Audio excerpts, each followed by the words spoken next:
গল্পের শুরুটা হয় আমেরিকার ইস্ট কোস্টের একটা ছোট শহর থেকে।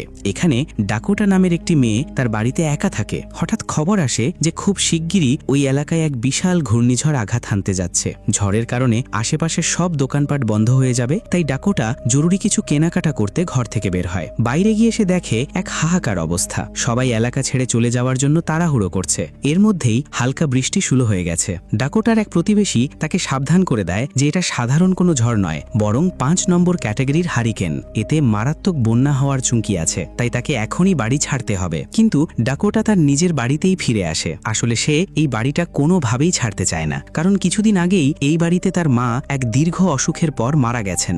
মায়ের চলে যাওয়াটা ডাকোটা মানসিকভাবে মেনে নিতে পারেনি, যার ফলে সে বর্তমানে তীব্র অ্যাংজাইটির মধ্যে আছে। আর এই অ্যাংজাইটির কারণেই তার এক বিশেষ ধরনের মানসিক সমস্যা তৈরি হয়েছে, যেখানে আক্রান্ত ব্যক্তি মনে করে যে কোনো একটি নির্দিষ্ট জায়গা ছাড়া সে কোথাও নিরাপদ নয়। আর ডাকোটার জন্য সেই নিরাপদ জায়গাটি হলো তার নিজের এই বাড়ি। গল্পের ঠিক এই পর্যায়ে আমাদের সামনে আসে লিসা নামের আরেকটি মেয়ে, যে বর্তমানে প্রেগনেন্ট। লিসা নিজের কাজ শেষ করে বাড়ির দিকে যাচ্ছিল। তার স্বামী তাকে ছেড়ে চলে গেছে, তাই সে এখন একাই থাকে। এর মধ্যেই ওর মায়ের ফোন আসে এবং তিনি লিসাকে ধেয়ে আসা ওই ঘূর্ণিঝড়ের ব্যাপারে জানান।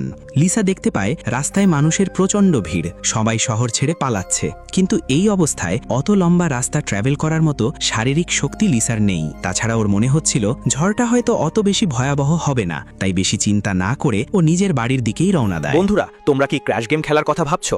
তাহলে বেট অন গেম হচ্ছে সেরা অপশন। রেজিস্ট্রেশন করতে আমার প্রোমো কোড BA777 ব্যবহার করুন। বিস্তারিত লিংক কমেন্টে। গল্পের এই পর্যায়ে শহরের বাইরে আমাদের রন নামের এক কিশোরের সাথে পরিচয় করিয়ে দেওয়া হয়। রন তার ছোট ভাই আর বোনকে নিয়ে পানিতে বেশ মজা করছিল। তখনই সেখানে বিলি নামের এক লোক আসে।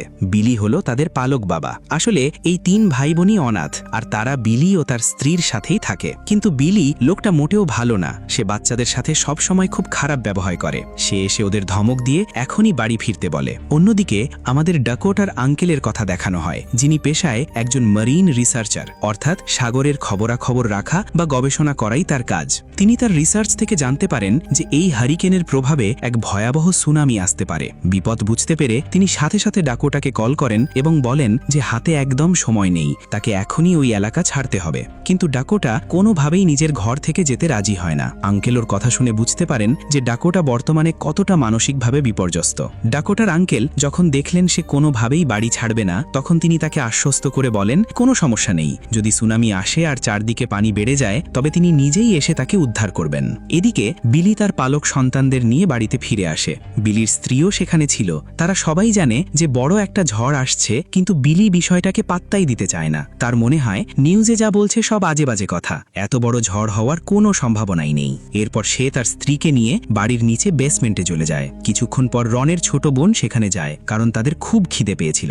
ফ্রিজে প্রচুর খাবার থাকা সত্ত্বেও বিলি তাদের শুধু শুকনো রুটি খেতে দেয়। বোঝা যাচ্ছিল বিলি লোকটা আসলেই খুব নিষ্ঠুর। এর মাঝে তারা একটি খাম নিয়ে কিছু একটা করছিল, যার ভেতর খুব বিশেষ কিছু ছিল, আর সেটা তারা রনদের থেকে লুকিয়ে রাখার চেষ্টা করছিল। এদিকে ঘূর্ণিঝড় ততক্ষণে শহরে পৌঁছে গেছে। লিসা এখনো বাড়ি পৌঁছাতে পারেনি। সে রাস্তার মাঝখানেই আটকে আছে, কারণ তার ঠিক সামনেই একটা বড় গাছ উপড়ে পড়ে রাস্তা বন্ধ হয়ে গেছে। সেখানে একটা বিশাল তেলের ট্যাঙ্কারও দাঁড়িয়েছিল, যার ড্রাইভার লিসাকে চিৎকার করে বলছিল তাড়াতাড়ি এখান থেকে পালাও, পানি চলে আসছে। লিসা নিজের গাড়ি দিয়ে ধাক্কা দিয়ে গাছটা সরানোর চেষ্টা করে, কিন্তু উল্টো তার গাড়িটাই গাছের ডালে আটকে যায়। ট্যাঙ্কার ড্রাইভার লিসাকে সাহায্য করতে চেয়েছিল, কিন্তু মুহূর্তের মধ্যেই পানির এক প্রচণ্ড স্রোত তাদের উপর আছড়ে পড়ে। স্রোত এতটাই তীব্র ছিল যে বিশাল ওই ট্যাঙ্কারটি খেলনার মতো ভাসতে শুরু করে। লিসার গাড়িটিও পানির ধাক্কায় ডাল থেকে ছুটে গিয়ে ভাসতে থাকে এবং সামনে থাকা অন্য একটি গাছে গিয়ে সজোরে আটকে যায়। লিজা এখন তার গাড়ির ভেতরেই আটকা পড়ে গেছে। চারদিকে শুধু পানি আর পানি, আর সেই পানির স্তর ধীরে ধীরে ওপরের দিকে উঠে আসছে।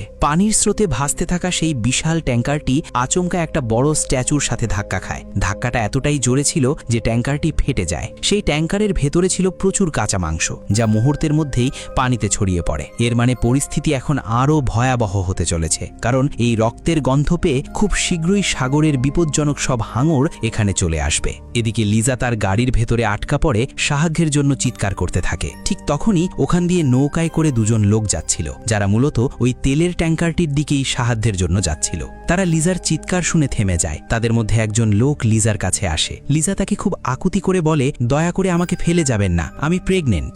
লোকটি তাকে অভয় দিয়ে বলে, ভয় পেও না, আমি তোমাকে বের করে নেব। লোকটি তার সঙ্গীকে নৌকা থেকে একটি কাটা কাটার নিয়ে আসতে বলে, কিন্তু তার সঙ্গী যখন কাটার নিয়ে লিজার গাড়ির দিকে আসছিল তখনই হঠাৎ একটা কিছু তাকে টেনে পানির নিচে নিয়ে যায়। কিছুক্ষণ পর সে পানির ওপরে ধেসে উঠলেও দেখা যায় তার এক হাত শরীর থেকে আলাদা হয়ে গেছে। কোনো হিংস্র জলজ প্রাণী তার উপর হামলা করেছে তাই সহজেই বোঝা যাচ্ছে। লোকটি তবুও জীবন বাজি রেখে লিজার গাড়ির দিকে যাওয়ার চেষ্টা করে, কিন্তু সেই রহস্যময় জিনিসটা তাকে টেনে নিয়ে একদম পানির গভীরে অদৃশ্য হয়ে যায়। ডাকোটার বাড়িও ঠিক ওই রাস্তার পাশেই ছিল। সে জানালা দিয়ে বাইরের এই বিভৎস দৃশ্যগুলো সব দেখছিল। ডাকোটা চিৎকার করে বলে, পানির ভেতর শার্ক আছে, তোমরা এখান থেকে পালাও। কিন্তু সাহায্য করতে আসা দ্বিতীয় লোকটি কিছু বুঝে ওঠার আগেই এক বিশাল শার্ক তাকেও টেনে নিয়ে যায়। চোখের সামনে এই ভয়াবহ দৃশ্য দেখে লিজা একদম কুঁকড়ে যায়। এরই মধ্যে ট্যাঙ্কার ড্রাইভারের জ্ঞান ফেরে। সে কিছুই জানতো না যে পানির নিচে কি ওতপেতে আছে। সে যখনই নিজের ট্রাক থেকে বাইরে বের হয় সাথে সাথে একটা ক্ষুধার্ত শার্ক তার উপর হামলা করে তাকে শেষ করে দেয়। অন্যদিকে বিলি তার স্ত্রী আর এই 3 বাচ্চাকে নিয়ে বাড়িতেই আটকা পড়েছে, কারণ এতক্ষণে তাদের ঘরের ভেতর পানি ঢুকে গেছে। বিলির ধারণা ছিল তাদের ঘরের কাঁচগুলো ওয়াটারপ্রুফ, তাই পানি ভেতরে ঢুকতে পারবে না, কিন্তু দেখা যায় পানি এখন পুরো ঘরে ছড়িয়ে পড়েছে। রন সবাইকে অভয় দিয়ে বলে, আমাদের ভয় পাওয়ার কিছু নেই, গাড়িতে লাইফ জ্যাকেট আছে, পানি বেশি বেড়ে গেলে আমরা ওগুলো পরে এখান থেকে বেরিয়ে যেতে পারবো। আসলে তাদের কারোরই ধারণা ছিল না যে এই ঝড় আর সুনামি কতটা ভয়াবহ হতে চলেছে, কারণ শহরের চারপাশের সেফটি ওয়ালগুলো ততক্ষণে পুরোপুরি ভেঙে চুরমার হয়ে গেছে। রনের মুখে লাইফ জ্যাকেটের কথা শুনে বিলির খুব ভালো লাগে। সে সাথে সাথে তার স্ত্রীকে নিয়ে গাড়ির দিকে যায়। তবে তার উদ্দেশ্য রন বা বাকি বাচ্চাদের বাঁচানো ছিল না। সে চেয়েছিল শুধু লাইফ জ্যাকেট পরে নিজে আর তার স্ত্রীকে নিয়ে এখান থেকে পালিয়ে যেতে। কিন্তু তারা যখন গাড়ি থেকে লাইফ জ্যাকেট বের করছিল ঠিক তখনই হাঙর তাদের উপর হামলা করে বসে। শার্কটি প্রথমে বিলির স্ত্রীকে মেরে ফেলে এবং তারপর বিলিকেও টেনে নিয়ে পানির নিচে যায়। চোখের সামনে এই ভয়াবহ দৃশ্য দেখে অনাথ 3 ভাই বোন ভীষণ আতঙ্কিত হয়ে পড়ে। গল্পের এই পর্যায়ে লিজা ডাকোটার কাছে বাঁচার জন্য সাহায্য চায়, কিন্তু ডাকোটা অনেক ভয় পেয়ে আছে। সে তার ঘর থেকে বেরোতেই পারছিল না। তবে যখন সে জানতে পারে যে লিজা প্রেগনেন্ট তখন তার মনটা গলে যায়। আসলে ডাকোটা নিজেই কিছুদিন আগে তার মাকে হারিয়েছে, তাই সে কোনোভাবেই চাইছিল না যে আরেকজন মা আর তার অনাগত সন্তান এভাবে পানিতে ডুবে মারা যাক। ডাকোটা একটা ছুরি নিয়ে খুব সাবধানে ওই গাছটার কাছে পৌঁছায় যেখানে লিজার গাড়ি আটকে ছিল। ছুরির সাহায্যে সে কোনোভাবে লিজাকে বের করে নিজের বাড়িতে ফিরিয়ে আনতে সক্ষম হয়। ঠিক ওই সময়ে একটা বিশাল গাছ এসে ডাকোটার বাড়ির নিচের অংশে জোরে ধাক্কা মারে।